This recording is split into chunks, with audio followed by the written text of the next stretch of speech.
بسم اللہ الرحمن الرحیم۔ حدیث مبارک صحیح مسلم۔ رسول صلی اللہ علیہ وآلہ وسلم نے فرمایا، معراج کی رات رسول صلی اللہ علیہ وآلہ وسلم نے کیا دیکھا؟ حضرت ابن عباس رضی اللہ تعالیٰ عنہ فرماتے ہیں کہ رسول صلی اللہ علیہ وآلہ وسلم نے فرمایا کہ معراج کی رات موسیٰ بن عمران علیہ السلام پر گزر ہوا تو وہ لمبے قد گھنگریالے بالوں والے آدمی تھے، گویا کہ وہ قبیلہ شنوں کے آدمی ہیں، اور میں نے حضرت عیسیٰ علیہ السلام کو دیکھا کہ وہ درمیانہ قد اور سرخ و سفید رنگ والے اور سیدھے بالوں والے تھے، اور مجھے مالک داروغہ جہنم اور دجال کو دکھایا گیا ان چند نشانیوں میں سے جو اللہ نے مجھے دکھائیں۔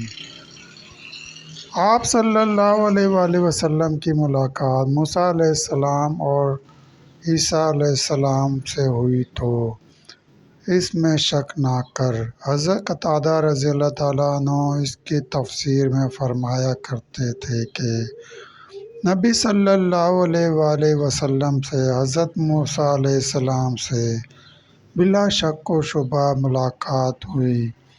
صحیح مسلم۔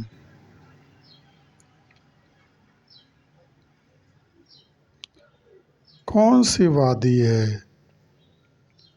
حضرت ابن عباس رضی اللہ تعالیٰ عنہ سے روایت ہے کہ رسول صلی اللہ علیہ وآلہ وسلم کا گزر وادی ارزق سے ہوا تو آپ صلی اللہ علیہ وآلہ وسلم نے فرمایا، یہ کون سی وادی ہے؟ تو صحابہ رضی اللہ تعالیٰ عنہ نے عرض کیا کہ یہ وادی ارزق ہے۔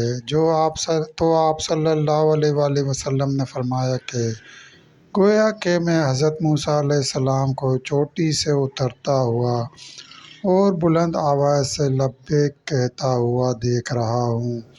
اس کے بعد آپ صلی اللہ علیہ وآلہ وسلم پہاڑ کی چوٹی پر پہنچے تو پوچھا، یہ وادی کون سی ہے؟ تو صحابہ رضی اللہ تعالیٰ عنہ نے کہا کہ یہ عرش کی چوٹی ہے۔ تو آپ صلی اللہ علیہ وآلہ وسلم نے فرمایا، گویا میں حضرت یونس بن متی علیہ السلام کو موٹی اونٹنی پر سوار اور بالوں والا جبہ پہنے ہوئے دیکھ رہا ہوں۔ ان کی اونٹنی کی نکیل کھجور کی چھال کی ہے اور وہ تلبیہ کہہ رہے ہیں۔ ابن حنبل رحمۃ اللہ علیہ اپنی روایت میں کہتے ہیں کہ حنشیم نے کہا کہ لیفہ یعنی کھجور کی چھال۔ صحیح مسلم۔ دوستو، سلسلہ بھی جاری ہے۔ مزید حدیث مبارکہ سننے کے لیے چینل کو سبسکرائب کریں اور گھنٹی کے نشان کو لازمی پریس کریں، لائک کریں، شیئر کریں۔ دوستو، ویڈیو دیکھنے کا شکریہ۔